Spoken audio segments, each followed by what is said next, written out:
You people get these recordings? You people get these recordings? This is shared with you? Yes, yes. Not yet, ma'am. It's in the. Has it been shared yet? No. Yeah, I can see the Okay. recording. No, the recording is there. Yeah, I've started No, the the recording. the uploads on Yeah. YouTube. You mean, ma'am? Is it? I don't know whether they are uploading it on YouTube or they share it. I don't know. Like we have, yeah, it's completely forgot. I completely forgot today. Like it's already 30 minutes. But fine. I don't know That's whether okay. it'll be shared with you or not. Like we send it back to IGNU, these recordings, and I don't know what they do with these recordings. Uh, so yeah, right. So coming back. Thank you for reminding me regarding the recordings. These are the three basic Welcome. propositions. Yeah, these are the three basic propositions of business environment. And as I have highlighted, that you have got economic activity as the like economic as the common thing in all the three propositions. So we are saying that business is an economic activity, of course, because it's not you're not doing a business for charity. So there are inputs, there are outputs, there is the efficiency of the inputs. You want to earn there are various factors of production: land, labor, capital, enterprise, the four factors of production. And they have got their own factor returns. So land gets rent, labor gets wages, capital gets interest, and the entrepreneur gets profits. So all these factors of production have to be given their returns, and nobody would be doing it for charity. Similarly, a firm is a economic unit. So because a firm is taking these inputs and it is converting them into outputs, so it is this entire process that is converting the input to output is that's an economic phenomena. That's an economic that's an economic process that is undergoing. There is this entire circular flow that is happening in the economy. And you have got those various like the sectors are there. There are various sectors which are there in your economy. The four basically there are the four sectors. You have got the household sector, you've got the firms, you have got the government, and then you have got the foreign sector. So that's entire circular flow that is happening between all these factors. So a business firm is a part of that, and it's a very much a economic unit. And the decision making that you're doing in your business, all the firms, when they are taking the decisions, it's an economic process. Because whether you to use more of labor or to use more of capital, to use more indigenous technology or to export to import technology, whether production for domestic consumption, production for international consumption, uh, you want to carry out your businesses in urban areas, you want to carry them in the rural areas. So there are so many decisions that you're taking in the business, day in and day out. You are taking those business, like you are a part of those businesses. And these are all economic process that happens. Then we come to the nature of business environment. So uh, these are the various the features, you can say, or the characteristics of business environment: that it's dynamic, it's uncertain, it's complex, relativity is there, and there is interrelation. When we use the word dynamic, means that is ever changing. It's ever changing. You do not know. Like, we have got a company in India called Adani. Like, there's a business of Adani, and it was doing so well. Mr. Adani was the second richest man in the world. Uh, though there was a lot of backlash in the country because of his proximity to the current government, but yes, he was doing so well. And suddenly comes in a report by a firm, and Hindenburg. They come out with a report, and suddenly the stock goes tumbling, and he loses out trillions of dollars, billions and trillions of dollars. He loses out. His position goes down. He's now 29th or 30th. And there are investors around the world who are not ready to accept his stock there. There are institutions, agencies, financial agencies which are not ready to take his accept his stock. So there are such, so it's so dynamic, it's so uncertain, again, like dynamic and uncertain both. It's that there's so much of, it's ever changing, there's so much of uncertainty. You, one day you're there at the top, the next day you're down, and then the third day you're at the top again. So it fluctuates, keeps on fluctuating. And in business you have got a concept called a convertive cycle. Basically it's nothing like, you everybody has seen this graph of you have the business cycle, and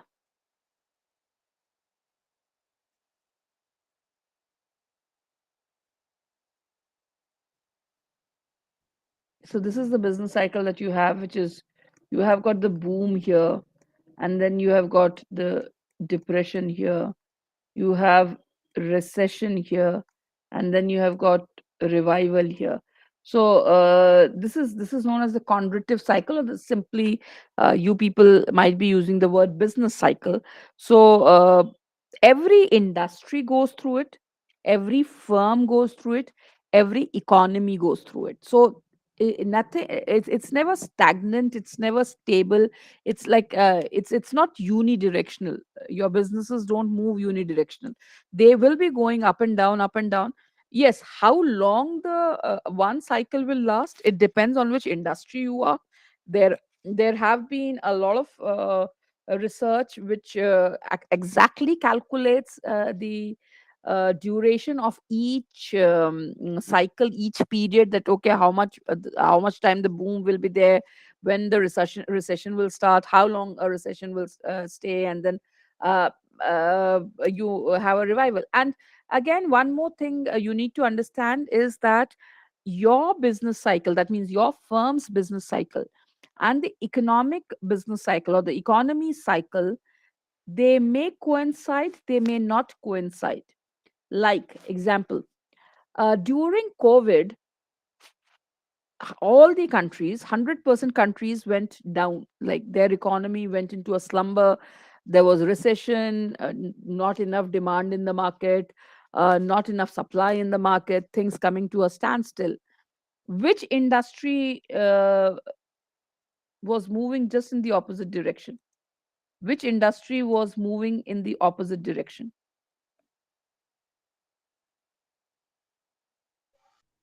The internet, during COVID? internet, internet Okay, services. okay, internet. Okay, all right. And what The else? health industry. The health industry. Yes, yes, exactly, exactly. So you had uh, you we have this entire thing of the pharmacy industry, which was doing so wonderfully, like, well, they all, like in India there were pharmacy businesses which were facing losses for the past 20 years. Like for the past 2 decades they were not doing well, they had gone downhill, and suddenly they revived, and they earned a lot of revenue, they earned a lot of surplus there, and that helped to push them back there. So this is that's what I'm saying, that it's not necessary that both of them will coincide. Yes, the financial crisis in America in 2008-9 coincided with the recession in America, or rather it led to the recession in America at that point of time. So that is an example when both the things were moving in the same direction. But again, you have a COVID where the pharmacy business and the economy were moving in the opposite direction. So yeah, so going back to the screen here, then comes complex. We are saying that your business environment is very complex. It's uh, complex and interrelation are like, these two things are related to each other, like the complex thing and the interrelation thing, because all the businesses, all the firms are interrelated. It's like I started off by saying that no firm functions in isolation. No firm is there just like it doesn't stay, it doesn't work in isolation. They're all related to each other. When they're all related to each other, so it makes the network very complex. It's like you can people who are from the computer field who are doing that. So when you are doing networking, when you are making those networking diagrams, those visualizations, when you're doing what do you see when you do those? Like if you're visualizing them, you they are so complex, like coming from here, there, everywhere. It's the same in a business as well, because like right now I'm in a state of in the state of Punjab in India, where I might be using products that are made in your country, products that are made from Australia, products that are made from America. My products, like products of Punjab, you might be eating the rice that you are eating there might have grown here. The seed for this rice might have come from Philippines. The fertilizer that we are using might have come from some other place. So it's like within the country there is so much of interrelation. Outside the country there is so much of interrelation, and there's so much of complexity in this entire thing. And then comes the last feature, which is the relativity, the feature of relativity, that everything is in relation to something. So that it is, nothing is in oblivion. It is always in relation to something that you are doing. So if the government increases the Fed reserves, the Fed rates, so like if your repo and reverse repo rate, like not the reverse repo, like if the repo rate goes up in your country, if the repo goes up, your loans become dearer. If your loans become dearer, your prices go up, the supply might get affected, prices go up. And so these are all things which are related to each other. So the government, on one hand, the government is increasing the repo rate. The bank, the impact is on the bank, which is again a part of your economy, which says which talks about that it goes up, like your they increase their interest rates. And then from there, if when they increase their interest rates, you from your firm go to the bank to take loans, and you were thinking of taking a 5 billion or a 5 million dollar loan. And when you see that the interest rates have gone up, you might just take a 4 million thing. And because you have now taken less amount of money from the bank, you're somewhere or the other, your supply will get impacted. So your supply gets impacted. So it's a chain that is happening, and everything is related to each other. So that is what a relativity we are talking about. Then we talk about the types of business environment. So herein comes your external environment and internal environment. If you look at the definitions that we studied earlier, whether it was Gluck's definition, or Richmond Copen definition, or the Rennick Shaw definition, in all the three they were just talking about the external environment. Whereas your business environment has both. It's there is an external environment and there is an internal environment. Now, within the external environment, you've got the micro environment and the macro environment. Uh, just a second. Just a second. My maid is here and she's making a lot of noise. Uh, just a sec.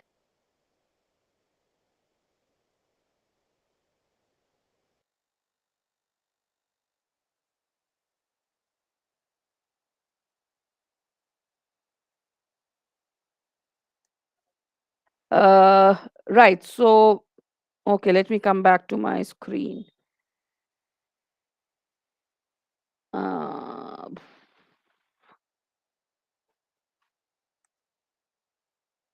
mm. Ma'am, is it possible to enlarge the okay screen? Thank you. Yeah, Thank yeah, you. yeah, yeah. So here, so you have got the both the micro environment in the external environment. You've got these two subdivisions of micro and macro. In the internal environment, you have got these subparts. First, we'll be looking at the internal environment, and then we'll move to the external environment. So, internal environment, as the name suggests, it is the environment within the organization. Like when you're talking about from those features, those factors that are existing in the organization and which are influencing the organization. So, what are they? They are your values, your mission and objectives, organization structure, culture, human resources. So, these are all your features that are there. So, the first internal thing is the values. So, every organization has a set of values. Generally, though, what we say is that that business doesn't have any value system, right? We say that the only value that they have is that they have to earn profits. But if you look at organizations, like if you're working for a Japanese company, you know that you will not be terminated at the drop of the hat, right? They generally do not terminate employees. They do not like terminating employees. If you're working for a US firm, you will be terminated at the drop of the hat. Like you might be given a pink slip one Wednesday morning, like what we are seeing right now happening to Google and Amazon and all the companies, that suddenly they people were working for 10 years, 15 years for that company, and like mm, they just kicked them out. But that is something which you won't see. So there is a value system, there's an ethical system, a belief system in every country, in everything. What about your countries? Like if I may just want to come, uh, what about your country? Like how good or bad the firms are when it comes to the value system? Do they have a very strong value system? I'll speak about my organization. Well, we do have Mm, a strong value system, and for every employee coming into the organization, we look at mm, inculcating what we look at mm, as important, such as our relationships, mm, our can-do attitude, mhm, leadership values. So mm. there are a sum of five. Okay. An employee needs to be innovative. So Mm, those five values, which we call lyric, are the ones that are embedded in any staff coming into the organization, and we expect everyone to mm. abide by them. So I can say we have a strong value system. Great, great. Good to hear that your country is having a good value system. If I may talk about, in my country, you'll find a mix of both. You'll find companies which are having a very, very strong value system. Generally, the family owned businesses, they have got a very strong value system because they treat the employees as family members, and so you are a part of that family, and that is how you are treated. You are treated very well, like you are looked after.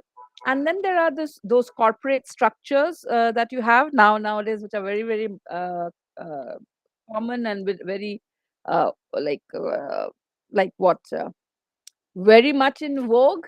There, that value system is somewhere missing. Like you don't see that value system in those places. So yeah, it's a mix of both in my country. It's a very large country also, so you'll find a mix of both the things. A lot of the organizations are in the organized sector, and then we have got the major chunk in the unorganized sector. So in the unorganized sector, uh, the like it's sort of a double-edged sword in that case, because in the unorganized sector, the employees are like they are treated as family, they are taken care of. But if you're talking in terms of the legalities, they might not be getting a lot of social security benefits or things like that. Like it's the owner who looks after them, but there is no social security net for them, because then these firms fall under the government control. So yeah, so there are a lot of legalities out there which has an impact on the value system as well. All right. So going back,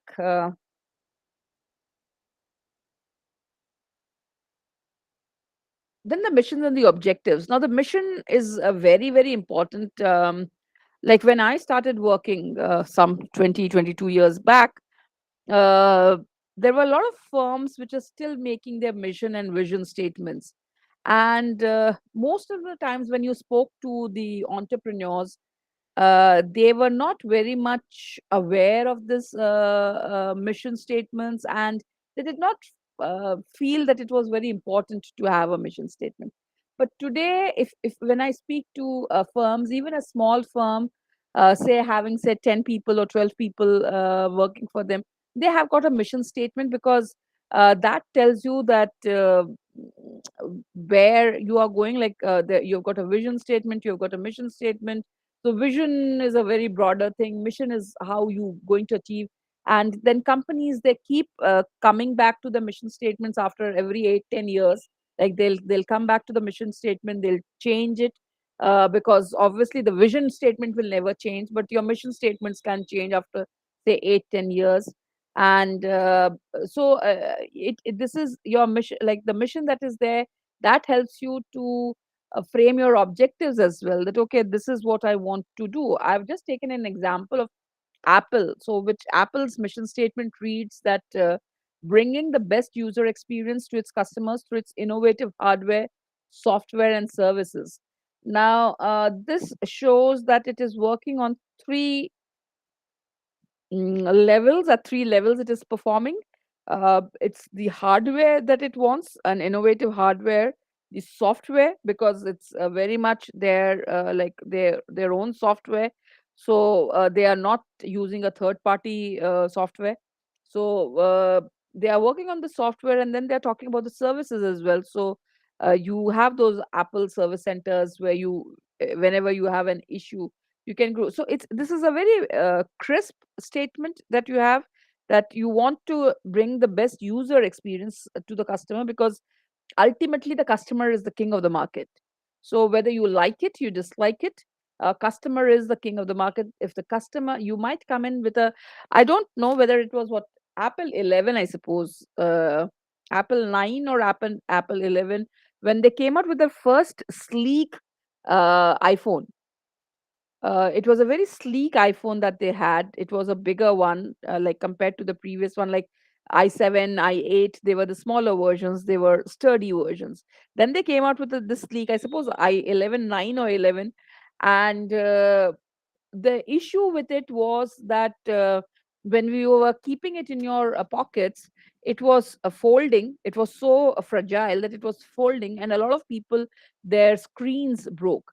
And then there was this issues of the charger catching fire. Now customers, they rejected the product, and they had to recall. The same thing happened with Samsung as well. So like when Samsung came in, and nowadays you have got those Samsung folding phones that you have. And so when they came up with that, they had an issue with those phones. Samsung also had issues. You have got the electric vehicles, the electric scooters, like Ola launched its electric scooters in India, and people initially liked it, but then there were issues with the reverse switch. Like the reverse switch would got automatically started, and there were a few major accidents.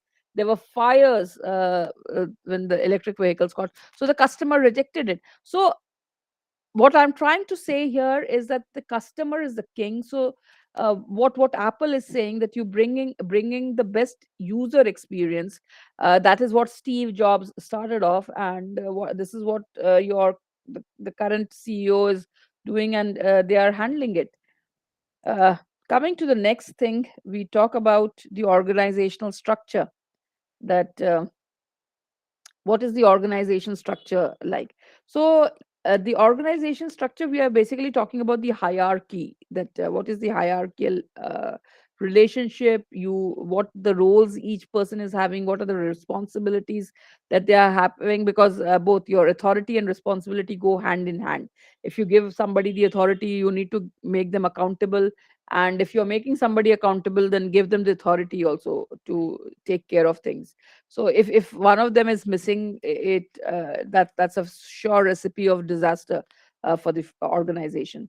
So the structure of the board of directors, the professionalism of management, these are all part of the organization structure, because in today's world, in the current context, professionalism is very, very important. We find a lot of, like, especially when you deal with customer care people, like when you're calling people up, you call up the service guy for, say, supposingly you have bought a new microwave oven and there's some issue, and you call up the person and the service center, and if they are not giving you a proper response, so the first thing that you say is that there is a lack of professionalism, because you when you bought a product, you were assured of certain services, and if you're not being given those services, then that means that the company is going back on its promise. So these are all part of the organizational structure, that how well are you dealing and how well are you taking these things. Then we talk about the culture. Now, culture is again very important. These are the shared values and beliefs that you have. And you've got the corporate culture, you've got the cultural values, which determine that uh, how far you will be getting. Then comes your human resource. So the most important factor, because you might have the technology, you might have the capital, but if you're putting round like if you're putting square pegs in a round hole, it won't work. So you have to take people with the right set of skills, and the qualities that they have, the capabilities that they have, the attitude, the competencies. So you have to look at all these things, and then you have to hire people. And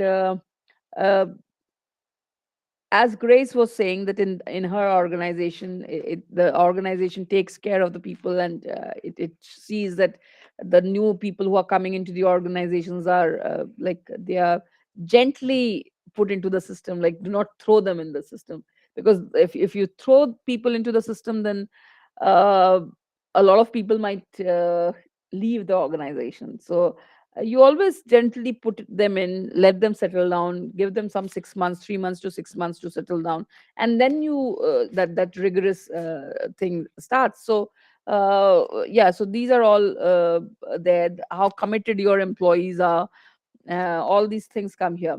Then comes your physical resources and the financial capabilities. So the physical resources are basically your plant, machinery, equipment, all of them are there. And the financial capabilities are like how well they are using the finances, like how strong is the working capital, how strong is their the turnover ratios that you have got n number of ratios. Like people from the commerce background, they know all those current ratios and the working capital ratios and the turnover ratios and the profitability ratios. So you know that those all those things which are there. So um, they play a major role in the organization. Then comes your external environment. These were all internal environments that we were talking about. Any questions or any suggestions or any input from you people? Anything you people want to add in here from your organizations, the organizations that you people are working for? Yes, Professor. I think the time given to people in here in Nigeria, so Hmm. that they will have the experience of the culture of the organization. We call it probation period. Hmm. Actually, usually it's 3 months to 6 months. So when Hmm. you are saying it just came into my mind. Right. So, yeah, the probation is the right word. Thank you, Kamis, for reminding me of that word. That whenever you are working, you enter into a organization, there is always a probation period. That fine, you take your time, settle down. And in teaching, does it happen? I don't know. Uh, I suppose in most of the teaching organizations, there's no probation, and you are directly thrown into a class and you start teaching. And yeah, so you generally that smoothness is a bit lacking in the field of academics, because uh, the only thing that can happen is that you might be given a smaller class to start with, and then as you like slowly become confident about your skills, about your teaching, about the pedagogy to be used, then you are given a bigger class to handle. So yeah, as like it always varies from organization to organization, varies from industry to industry. Like in manufacturing sector and everything, there is always a probation that happens, because it's much easier to be given in those things. Anything else? Anybody else who wants to put in something? Yes, Emmanuel. Yes, ma'am. I wanted to add something to the teaching side. Hmm. When it comes to the field of academic in Ghana, for instance, Hmm. you will have to go through internship for like a year Okay. before you are finally accepted as a teacher. In the So school or in the university? in the school, in the secondary school, or Okay. in the at the basic level, Okay. yes, you'll have to teach for 1 year as an intern. So Mm-hmm. that is where you get yourself acquainted with the rudiments of teaching and all that before you are finally given the actual job. So In India, we have got there is a course called B.Ed, Bachelor's in Education. So when you are doing your B.Ed, you have to go and teach in schools. That sure, is, yeah, for 2 months, 2.5 months. So you teach. Then nowadays it has been increased to 6 months. Previously it was less, but now it's a 2-year course. So you spend around about 6 months doing your internship that you are talking, and then you get a degree. Then you get your degree of B.Ed, Bachelor of Education, which then says that okay, this person is now like good enough to go. So it's not an internship as you are talking in your country, in Ghana, that you are talking. mm-hmm. It's the same here. For us, it's 4 years. You'll have to go to school for 4 years before you are given the degree. And as part of your schooling, you'll have to do the internship. It is part of the requirement before you are Uh, finally given your yes certificate.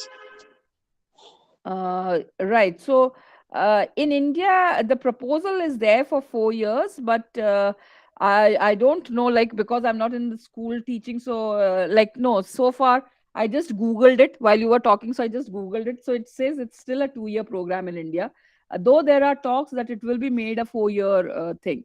But right now, Okay. like, the proposal is there. What about in college education? College education was also 3 years, and that one you still have to do the internship. You will be in the Okay. classroom. You learn 2 years in the classroom and then 1 year internship, making it 3. Okay. But Uh, credit will be huh. given to that. The 1 year internship credit will be given on that. Okay, like in India, if you want to become a teacher in colleges, then you need to have a PhD. You need to clear a government exam called a National Eligibility Test that you can give. Like it's conducted twice a year, so you have to give that. And you also have to be a PhD. Without a doctorate, you cannot become a university teacher. So you need to have Sure. yeah. I don't know about your country, like if whether that is there. Yeah, it's the same over here too. If you want to teach at the university, A you PhD, need a PhD, PhD. sure. Okay. Mm, So that is apart from the 3-year degree that you're talking. sure, sure. Okay. So like I spent 4 years for PhD, and then that 3 years of the degree that you're talking about. So I spent Yes, 7 years. you will spend 4 years for your first degree, Uh, 2 years for your master's before the 4 years. If you want to teach in the university, No, like I did a graduation of 3 years. I did a master's of 2 years. I then went for my PhD, which took me around about 2.5 years, 3 years. So, and then I was ready to, like, then I was given the thing that I can go and teach in a college. So it's much longer in your case. It's 4 plus 2 sure. plus 4. So it's 10 years. Okay. 4 2 2. Sure. 4 2 4. Yeah. 4 to 4. All right. Okay. So Fine. Ghana has a very vigorous system. Sure. Uh, good, good to hear those things. So we now come to the external environment. Now, the external environment is, of course, the environment that is outside your organization, something on which you do not have control. And it can be micro and macro there. So, micro environment are those which have got a direct impact on the business.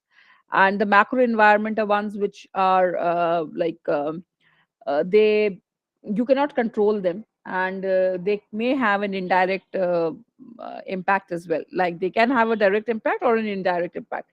Micro environment will always have a direct things.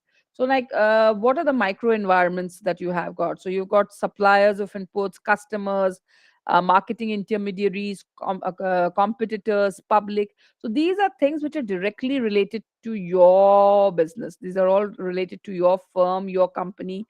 So you have got those suppliers of inputs. So if like, okay, let me give you an example.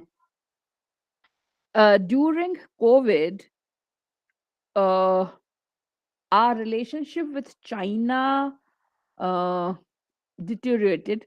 There were like there has been this standoff going on between our government and Chinese government because of the aggression in the northern areas of our country. So that had an impact on the business. Now, the footwear industry in India is very much dependent on the inputs that it receives from China. So 90% of the inputs for the footwear industry in India comes from China. So when that, of course, there was COVID, so things were as it is. There was no movement because China had closed its air, so nothing was coming out from there. Like they had closed all the airways there. India had gone for a very drastic, like very strong lockdown as well. So when business started opening up, so this was an issue, and suddenly the prices of footwears went up, and then these manufacturers and everybody, they started looking for options, alternatives. So this is a micro environment where we are talking that you have a direct impact. So if you've got a shop of, say, in some remote area, your business will be affected because the supply is not coming up from there. Then you have got, of course, the customers are there, the marketing intermediaries, people who are there, the agencies through which you sell your product, because there are a lot of companies who do not directly sell to the market, or like even like if you're directly selling to the market, then too you have got wholesalers, you have got retailers. So these are all the intermediaries that you have. So yes, those things are there. So we talked about the suppliers, we talked about the customers, uh, the marketing intermediaries, to the retailers and the wholesalers. I was just talking to you about these people, that the retailers and the wholesalers are very, very important. So if they are not well managed, your business will go uh, for a ride. Like there will be some hiccups there. So those are the marketing intermediaries. Then you have the macro environment that we are talking about.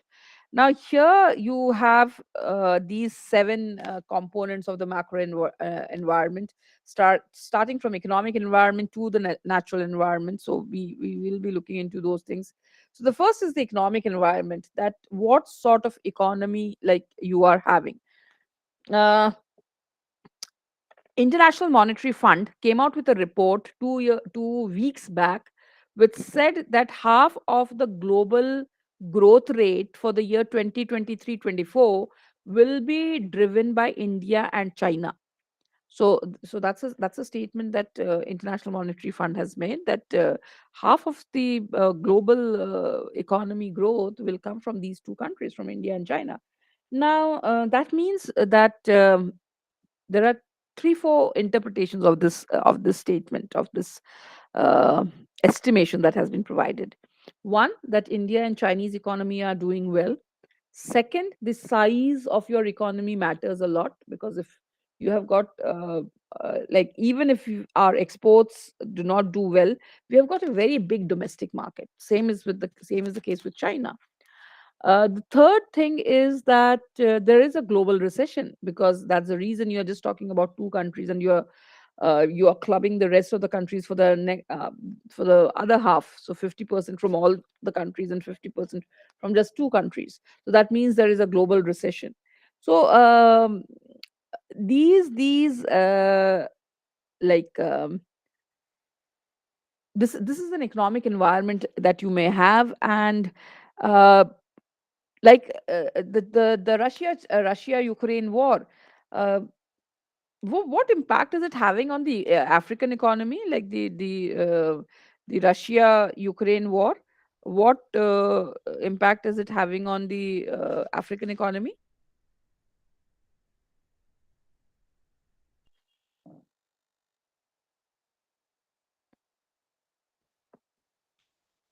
Yes, anybody? Is it having an Yes, impact? I think that yes, I think there is effect of scarcity of food products and other things that basically are supplied from Russia and Ukraine, such as the wheat that we produces most of the biscuit and other products, Okay. brings us to a significant inflation in the country. Mm, all right. So Ma- yes. In addition to that, yeah, there is a scarcity of diesel since Hmm. the Russia is the biggest country that have diesel. So your African countries are not buying from OPEC; they buy from Russia. They do not, you people do not buy from OPEC countries. All these Yeah, No, uh, no, we buy from OPEC we are countries, but buying from there is OPEC, but cut down of the output from the OPEC. yes. yeah, the OPEC, the Russia is the largest country that supply diesel to OPEC. Hmm. Hmm. So Hmm. Hmm. since the OPEC, they don't have enough diesel to supply to other countries like Nigeria.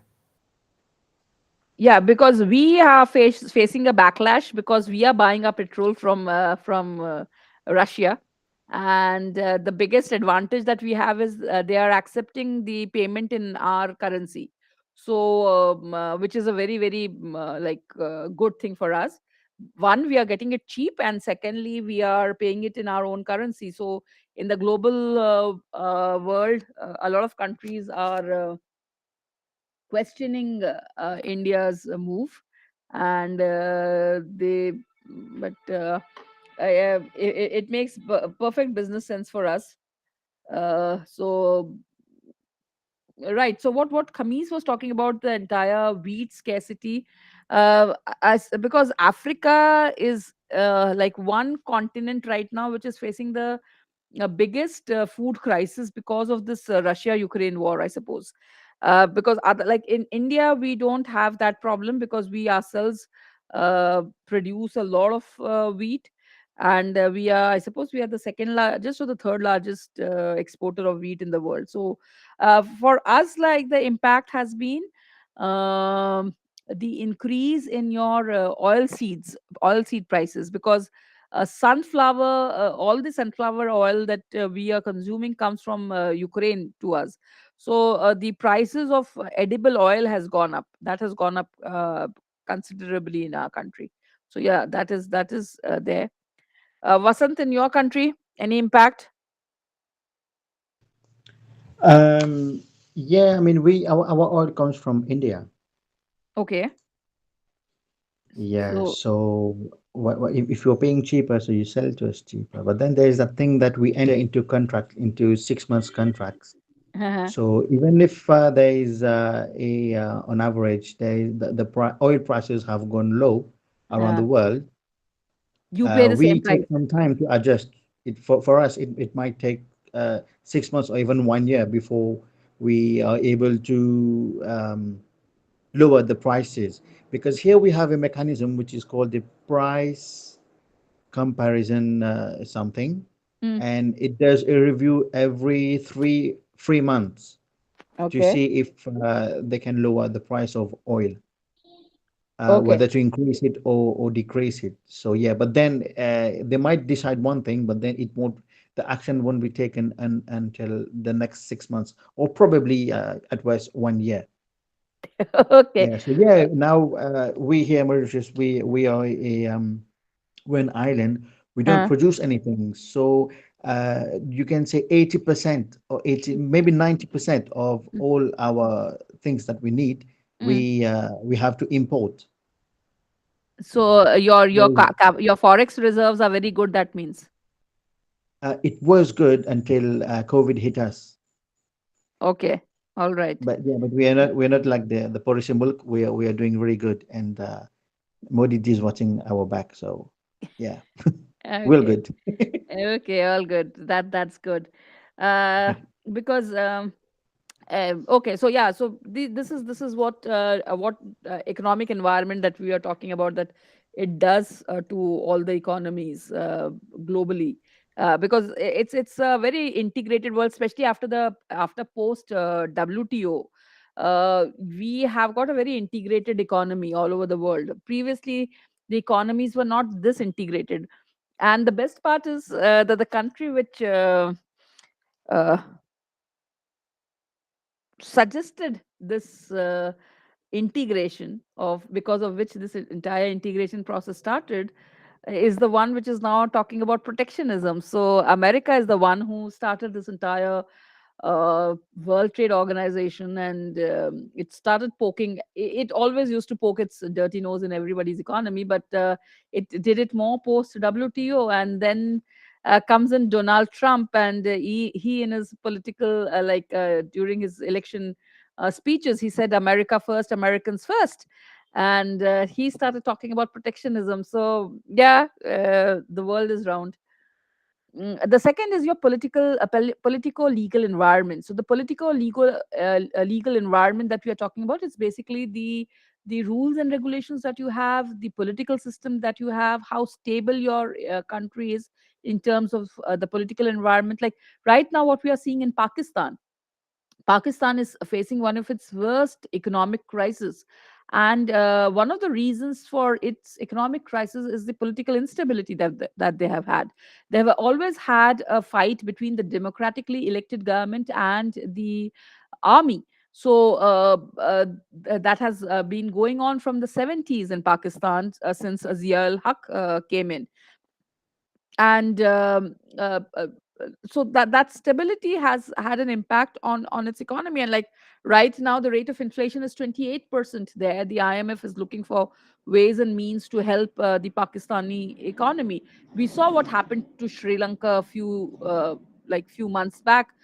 Though Sri Lanka is still not stable, it's still facing a lot of crisis, but still it's better off than the previous, what we were seeing, the visuals that were coming from Sri Lanka, where the people had entered the presidential palace, and they had taken over, and there was this huge unrest that was there. So that is the political environment that happens.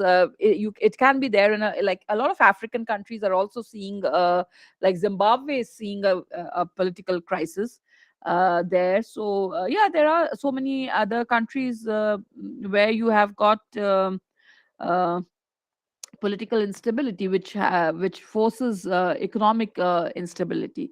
And then of course the legal environment that you have, the rules and regulations, and how transparent the rules are, or how complex the rules are. Like in India, we have now for the past uh, 20 years, like since UPA first came in, when Dr. Manmohan Singh became the prime minister of the country for the first time. Since then, our legal environment has improved a lot. Like 1991 onwards, we started making, like 1991 is a watershed year as far as the Indian economy is concerned, because that is when we brought in our new economic policy and we liberalized our economy, and then we went in for the LPG mode, which is liberalization, privatization, globalization. And since then, we have been trying to ease the uh, legal environment to make business more easy, more convenient. So it still we have got long way to go, because for us to establish a business, it takes around about 60 days for a business to establish, to get all the clearances. In America, they do it in 3 days. So yeah, we still have a long way to go. Then comes the technological environment. So this is a very very important environment in today's world, because we are all technology run, and you are as good or as bad as the technology that you have.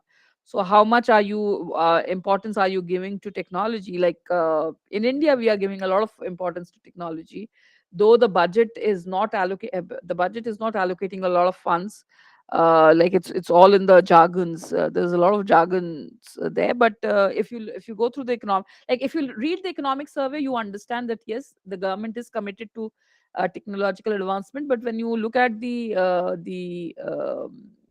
budget statement and the other documents of the budget, you find that there is not enough funding that is going for technological environment. But yeah, we are still doing far better than a lot of other countries.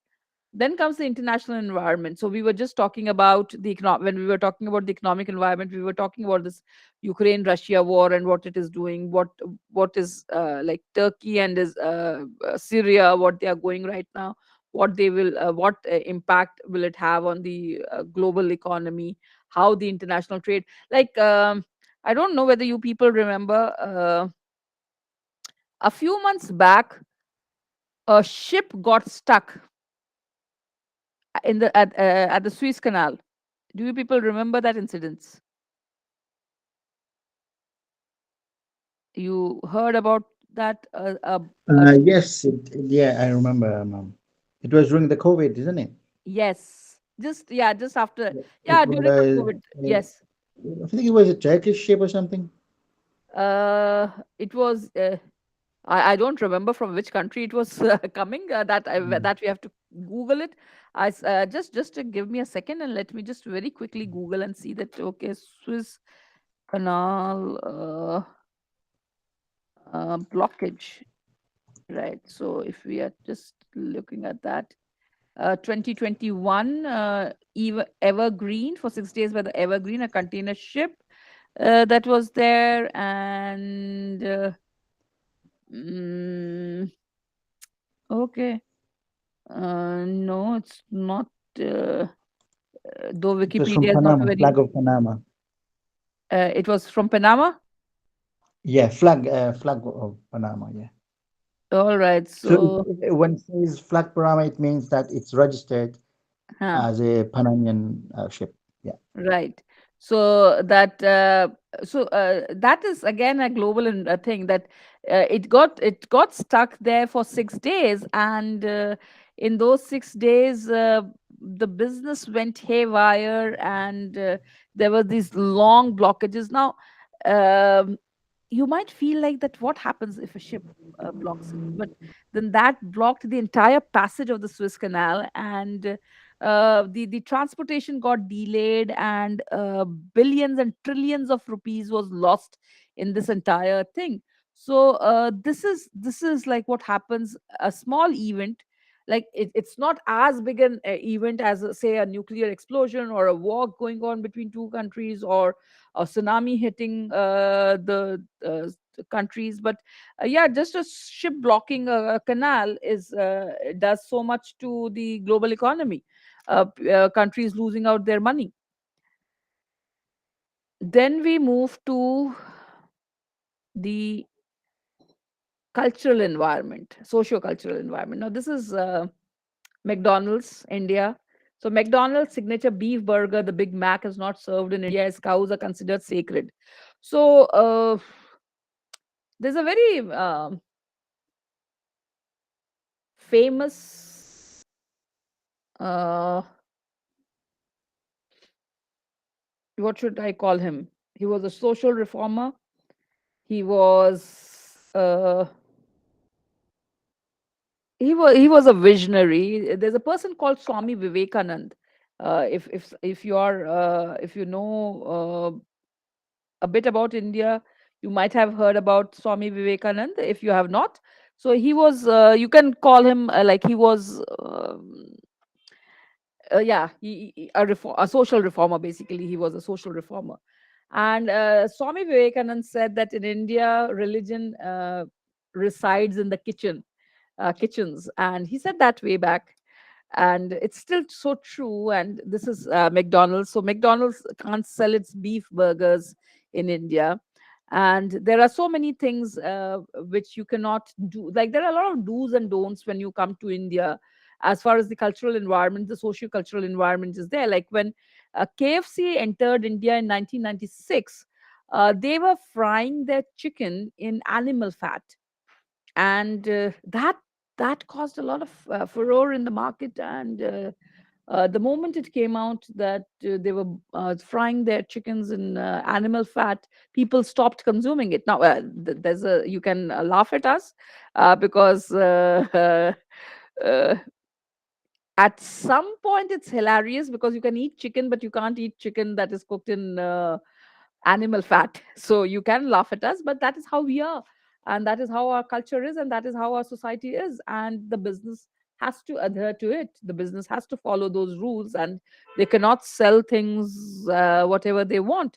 So yeah, you people can tell me about your culture, something which is not kosher in your in your countries, some things which are not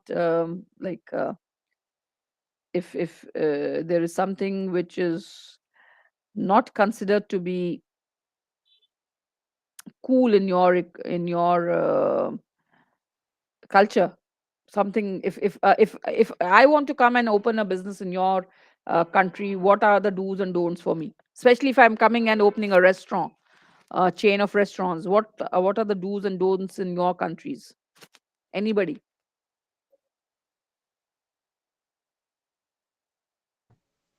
Yes, yes, bro. For instance, in Nigeria, we were like divided into two regions, north and south, and basically they have different cultures. Like in the northern part of Nigeria, you can't come over and open a restaurant and be selling swine and alcohol. Basically, it has to be in certain location in the north, while in the south you can do a lot of things there, which is Okay. acceptable there. Yeah, Yeah, so I suppose because it's a Muslim dominated country, yeah, so yeah, yes, pork is not of course pork is not kosher there, isn't yes, it? yes, yes. Very good. Right. So yeah, so fine. So good to know. Grace, in your country, what are the do's and don'ts if I want to open a restaurant chain? Grace has. Well, in our country, I think we just culturally, I can't think of the do's and don'ts, but maybe just from the health side, Mm, you know. mm, Um, of course, being a Christian nation, mm, um, all animals must be killed in such a way. mm. Otherwise, well, we just follow the health standards that are, you know, I can't think of the do's and the don'ts. Really, it's just the safe and health precautions that are common to all.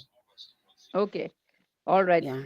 Fine. So like again, like if I suppose Khamis and all the people who follow Islam as a religion, they would understand that if you are even like if you're butchering an animal, so I don't know what you people call it in your country. Like in India we call it halal and jhatka.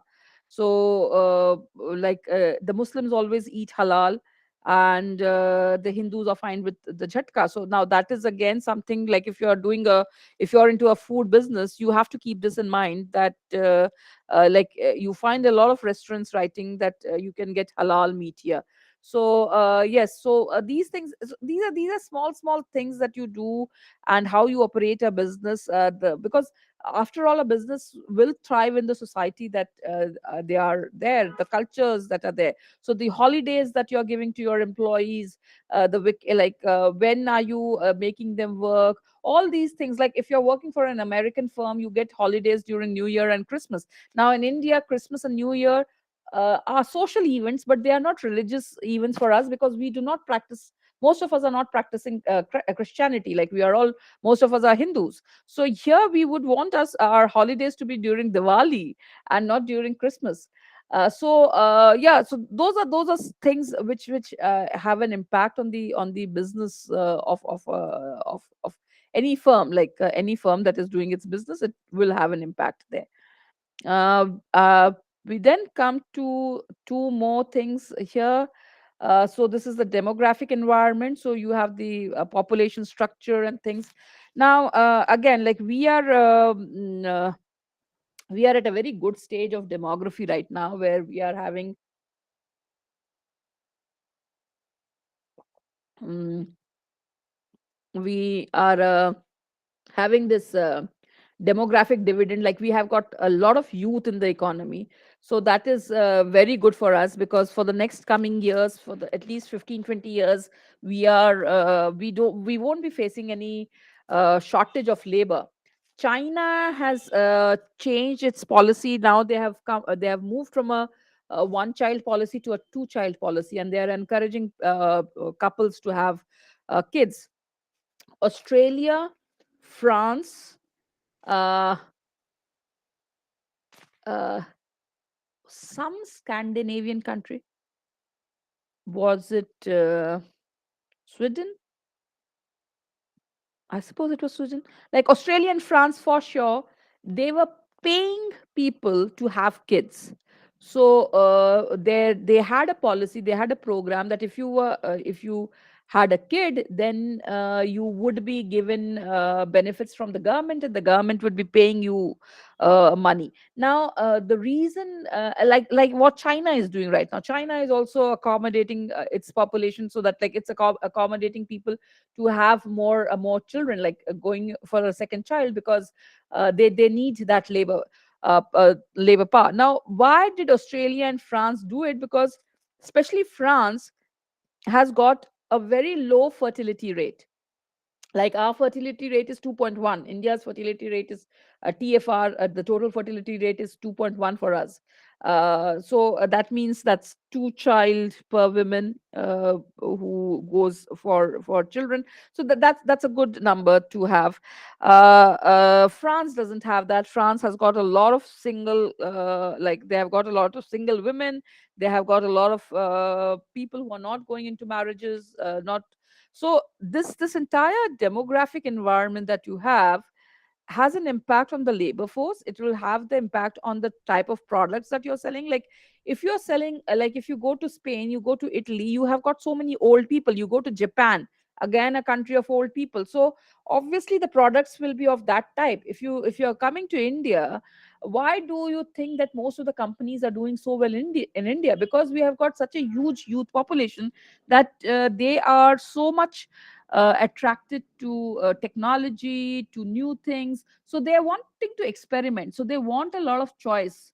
So whether it's in clothes, whether it's in food, whether it's in technology, it's in mobile phones, in cars, in automobile segment, in housing, in tourism, which wherever you talk about, whichever industry you talk about, and the youth plays a very, very major role in the decision making in a country like India. So yes, you have that demographic environment there.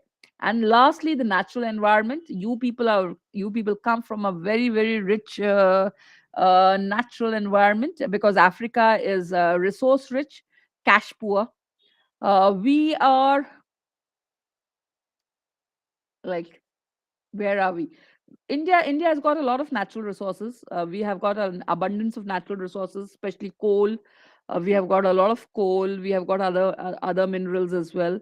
Copper, a lot of copper, coal, aluminium coming in. Yeah, we are there. There we have got loads of water. We are blessed with water supply. We have got a lot of plains, which makes it's easy for us to go for agriculture. We have got a lot of sunlight, which gives us the benefit of adopting solar technology. So yes, we are there. So that is there. So with that, I end the first part of your this thing. Any questions, any suggestions, anything you people want to add?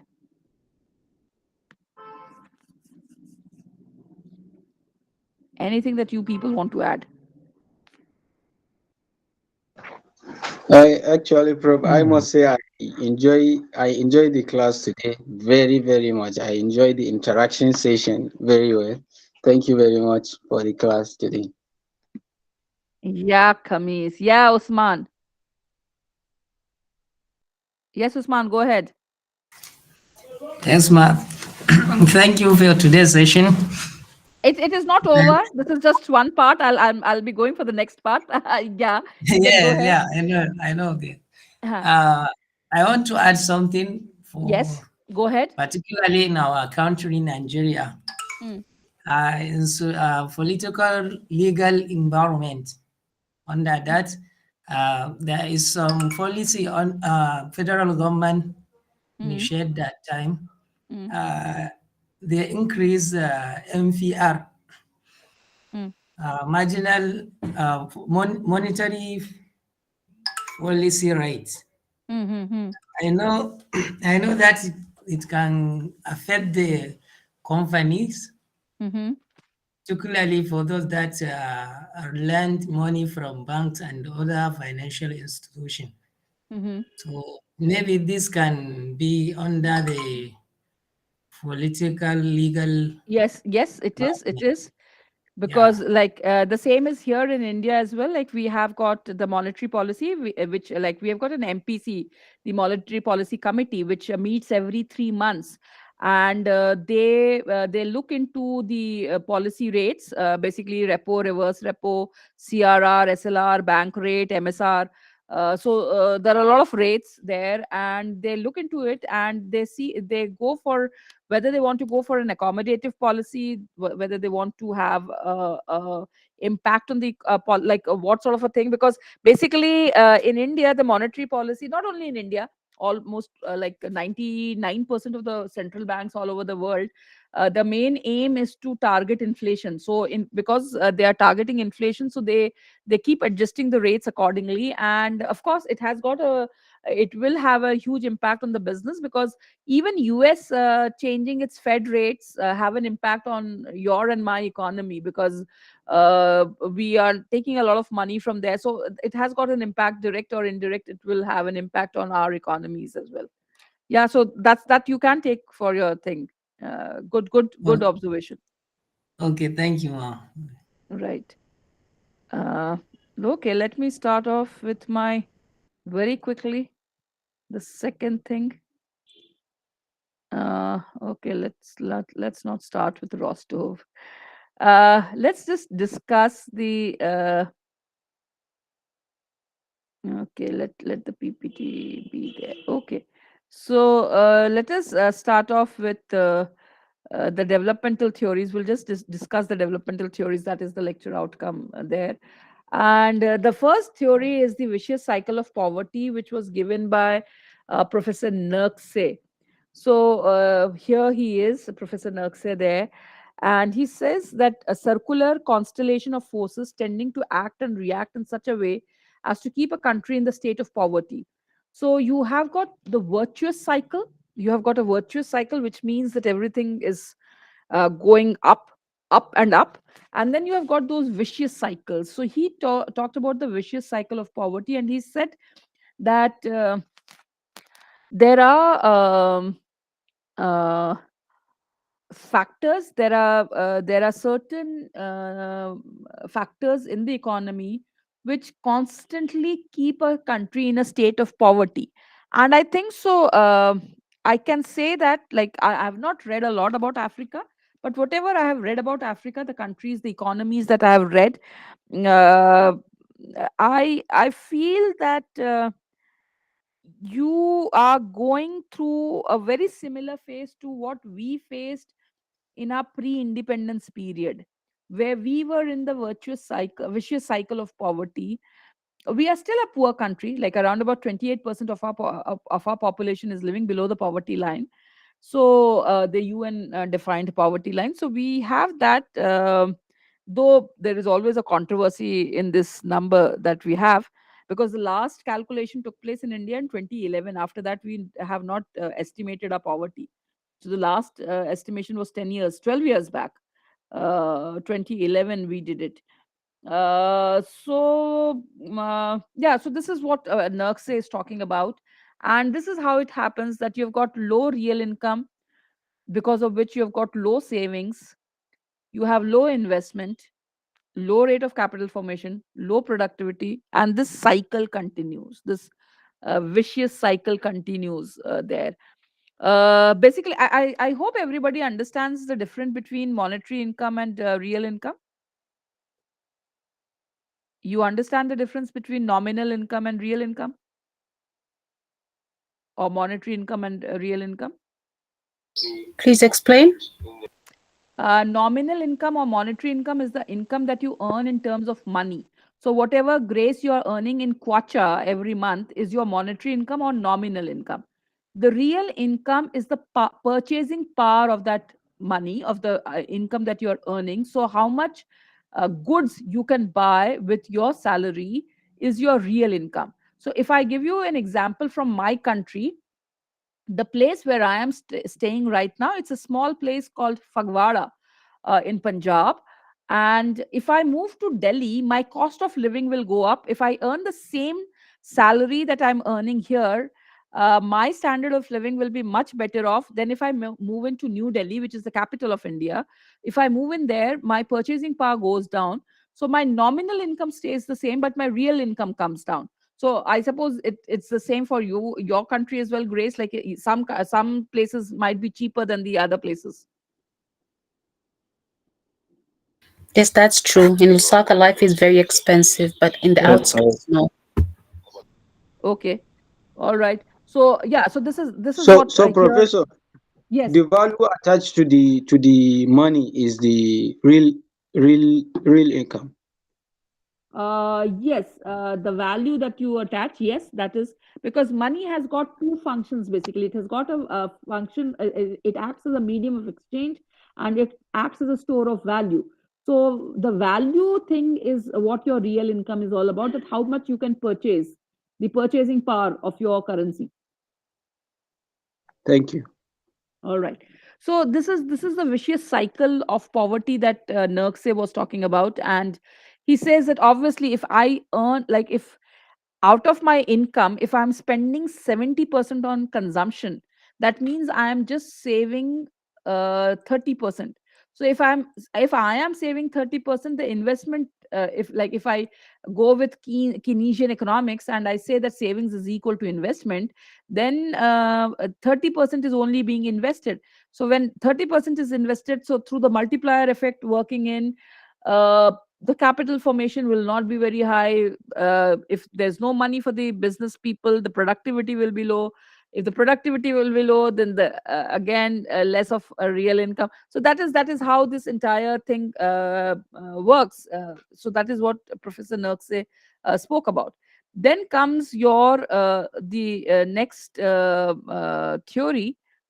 Oh, all right. The next theory that comes in is given by Richard Nelson. So he talks about the low level of equilibrium trap model. So again, he talks about the underdeveloped countries. If you want to look at into this definition of or like how countries are divided, you can go to World Bank's website. There is an atlas method through which they estimate this, and they divide the entire all the countries in the world into four quadrants.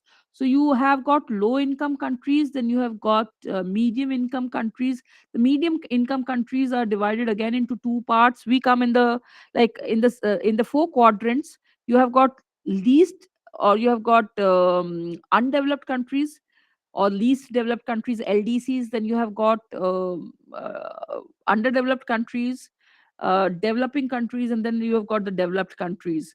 So according to the per capita PPP, that is purchasing power parity per capita, that means everybody's income, every country's income is converted into dollar terms, and then it is seen that how you are. So that is how you measure this. This is a quadrant, giving you too much information, but right. But okay, this is this theory that Richard Nelson gave. He said that the underdeveloped countries, there is low per capita income because there is poverty, so people's incomes are low, so there is less savings, less investment. So very, very similar to the to Nerkse's theory, what Nerkse gave. So very similar to that. Richard Nelson also gave this theory of low level equilibrium. Then comes Liebenstein's theory. Now, Liebenstein's theory is very, very important. In economics, we place a lot of importance to Liebenstein's theory, the critical minimum effort theory. Now, he says he gave the he talked about the like these in underdeveloped countries being stuck in that vicious cycle. So he says that you need a critical minimum effort. So you require a certain effort to push that economy to open up that vicious cycle. You need to give it a push. So that is what the critical minimum effort theory is talking about. So he's talking about a minimum level of investment which is required for raising the per capita income and the economic growth, and that effort, or that critical minimum effort, can come from it can come from the government side, can come from the private sector, it can come from the effort of both the things. And so he talks about shocks and stimulants. So he says that you you give shocks to the economy, and then you stimulate. There are stimulants in the economy, like that means you put in some stimulants. Stimulants are more ongoing, like that's an ongoing process, and then you give a shock to the economy so that that it doesn't fall back into the trap. So that means you start a lot of infrastructure, like African countries are getting a lot of fund from China. So that's a shock, because that they are putting in a lot of money there, and then then your own country, your own governments are putting in some money, which acts as a stimulant for your economies to move ahead. Then comes this man, Rosenstein Rodan, the RR model, or the theory of big push. Again, very similar. These are all developmental models. Okay, so again, Rodan was of the same view like Harvey, sorry, like Liebenstein, that you require a certain push. So he gave the example of aeroplane. The analogy was of airplanes or aeroplanes. He said that for the aircraft to leave the ground and take off, there is a certain speed which is required. Like if you are running it less than that speed, it won't take off. If you straight away push your plane, there will be an issue. So you have to have a critical speed with which you take it, and then you take off. So that is the same thing that is required in the economy also. So he talks about three types of indivisibilities. So indivisibility means something that cannot be divided, and where you require those push, where those big push is required, where those critical minimum effort is required. One is the production function, then he talks about demand, and then he talks about savings. So basically what all these people are trying to tell you is that the underdeveloped countries, the poor countries, they are living in this sort of a hole where they are doing the same thing over and over again, and that's the reason that they're not taking to the next level. So you need to take your economies, like you need to push them, and you need to take them, like again, like the next theory that you have, the Rostow stages of economic growth.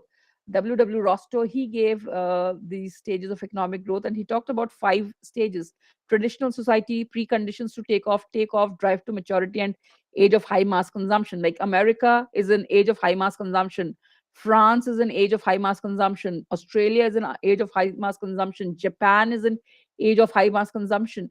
We are in the drive to maturity. Our takeoff happened in the 60s, and we are drive to maturity. A lot of African countries are in the precondition to take off or take off. A lot of them are still in the traditional society. You have those very, very poor countries, like Ethiopia is there, one country which you see maximum malnourishment happening. So they are the traditional societies which are still to take off. But of course, then you have got, so basically these stages are that you put in, like in case of India, what we did was we the government the government put in a lot of efforts to push the economy forward. So if you look at our economy in the 50s and the 60s, it was very much run by the government. So the government was putting a lot of money into the infrastructure areas, doing a lot of construction in terms of dams, roads, educational institutions, hospitals, power being taken. So all those things were happening by that was where the money was being put by the government. And that is there was bank nationalization taking place, in insurance sector nationalization, mining sector and nationalization. So all those things took place in India, which helped our economy to move ahead. And that is where, like in the by the late 60s, we became self-reliant in terms of food grain production. We had the Green Revolution, which was a Ford Foundation initiated program, which was taken by the government, and we went for it, and we became self-reliant in terms of food grain production. So we took that, and now we are there to drive to maturity. We are trying to become a 5 trillion economy. The prime minister wanted it by 2025, 2023. That was the target, but that did not happen. There are n number of reasons, COVID being one of the reasons, and then there are other reasons for which we did not become. But yes, we are one of the fastest growing economy in the world. We have overtaken Britain, and so yeah, we are there. You people know better about your own economies, your own countries, so you can see where you are, and what are the steps that the government is taking. And so with that, I am ending my part. Like you people can now tell me about your economies, and whatever you want to share, you can go ahead with it.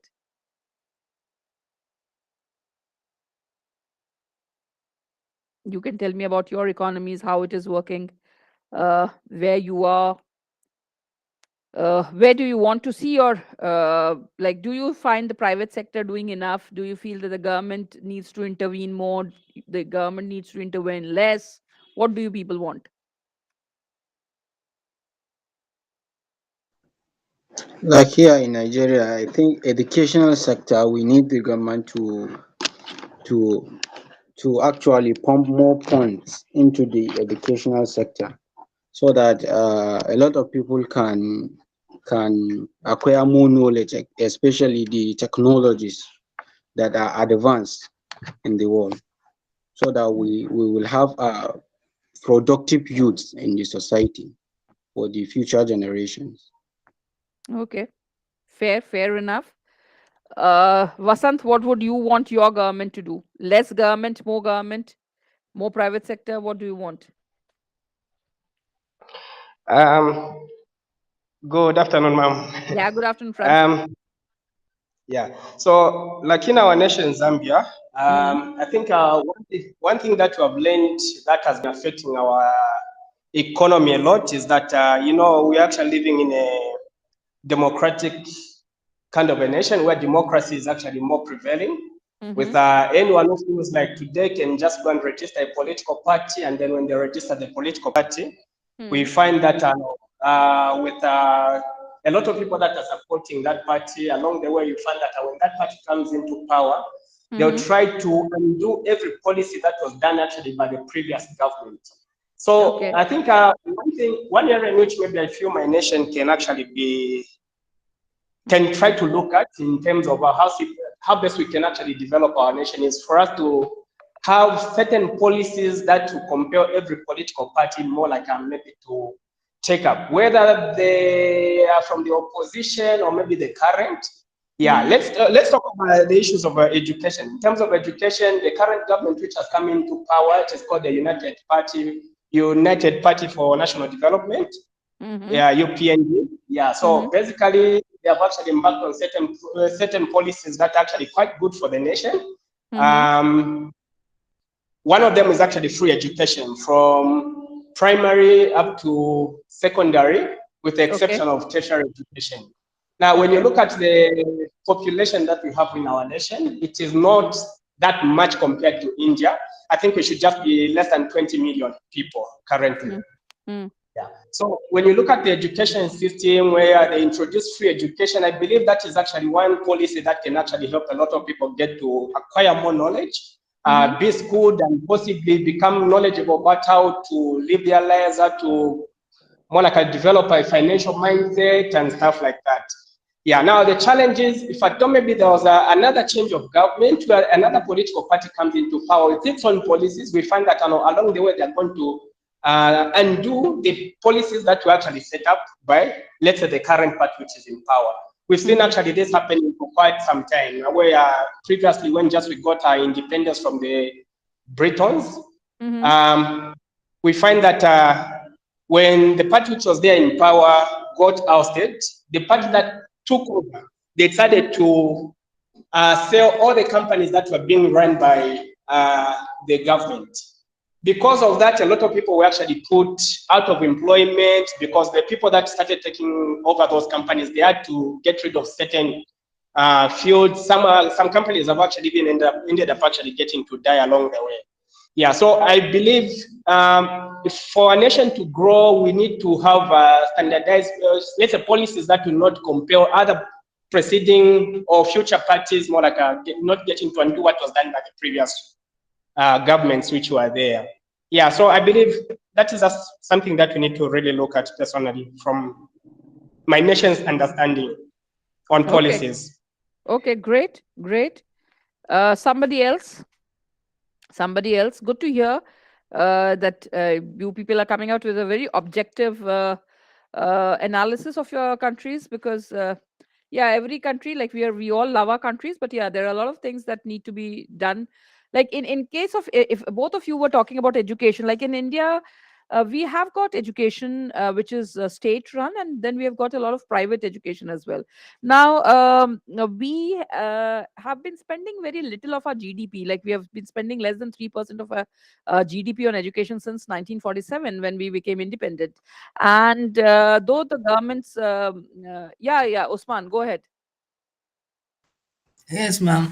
In addition to Mr. Khamis, Mm. In our country, Nigeria, so we need governments to reduce the charges like taxes and levies and something and so on, so that Okay. they encourage the private sector, so as sole proprietorship, private company.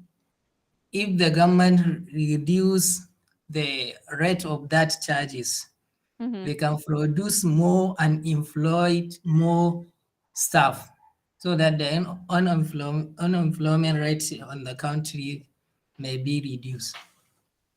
Okay, great. Okay, fair enough. Again, like the tax rates, uh, again, like it's, if you speak to the government says that that is the biggest source of revenue, so we cannot do that. And if you talk to the private entrepreneurs, they say that the tax rates are too high, so they cannot invest. So but of course there has to be a middle ground where you have to encourage the business people, you have to encourage entrepreneurs. Otherwise money won't come into the like it won't be in circulation, and employment, as you said, can be target only if the industries come up. Anybody else who wants to make a closing remark? Yes, Musa. Good morning, ma.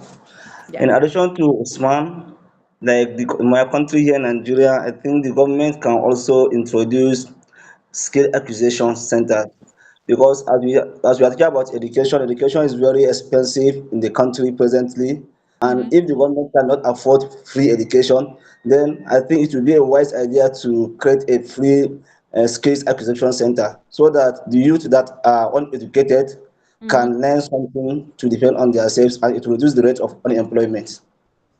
Okay. Yes, Thank you. Vasant, you have raised your hand. Yes, Vasant, you had raised your hand.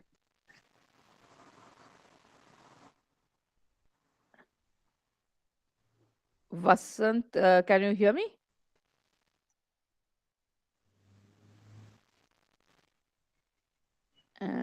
Okay, Emmanuel.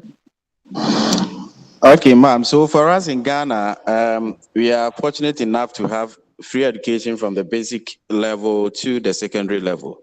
Okay. But what is actually lacking is unemployment. The unemployment rate is so high, and very few spots are given based on nepotism. So if yes, we could deal with nepotism and also encourage entrepreneurship like my other mates were saying, I think the economy will be better. Okay, great. Yeah, Yes, hello, Vasan. ma'am. Yeah, Yeah. sorry, I missed your chance to talk. No Yeah, issues. so even here, primary and secondary and also tertiary education for your first degree is free here in Mauritius. Okay. Yeah, secondary education is it's just been like 2 to 3 years that is free. Primary and secondary education is free since 40 years now, Okay. nearly So 40 years. the quality of education is good. Yes, it is good, ma'am. It is good. We have top universities here, and we also have branches of universities from all over the world, from the UK, from the USA, from India as well. Right. Yeah, and we So also have a university that produces. I mean, doctors come to learn. I've met a few people from India who come to Mauritius to learn to become a doctors. okay. Yeah, Yeah, from India, from In all over India, the we have world. got very few seats in our medical colleges, so we don't, we Yeah, cannot accommodate all the people who are wanting. So yes, yeah. they go to Russia. They are going to Mauritius to do their medicine degrees. Yeah, and they also like the tropical life here. I think the people who have money and everything, so they prefer like Uh, holiday education. Yeah, Holiday education, yeah, right? Yeah, yeah. because free education in India, we also want free education, but like we have got free education in government schools. There is free education, but it's not somewhere the quality is being compromised. There is not much check, so that's the reason it's not very popular. Yeah. So anybody else? Okay, we can stop the class here, and I'll meet you again tomorrow with block 2 of your syllabus, where I'll be talking to you mostly about my economy, the Indian economy, and I hope I'll be able to uh, like tell you people a bit more about my economy tomorrow. Thank you so much, all of Yes, you. ma'am. Thank you very much. Yes, ma'am. Thank Thank you you. very much. Good Thank day. you very much, bro. See you Right. tomorrow. Yep. See you.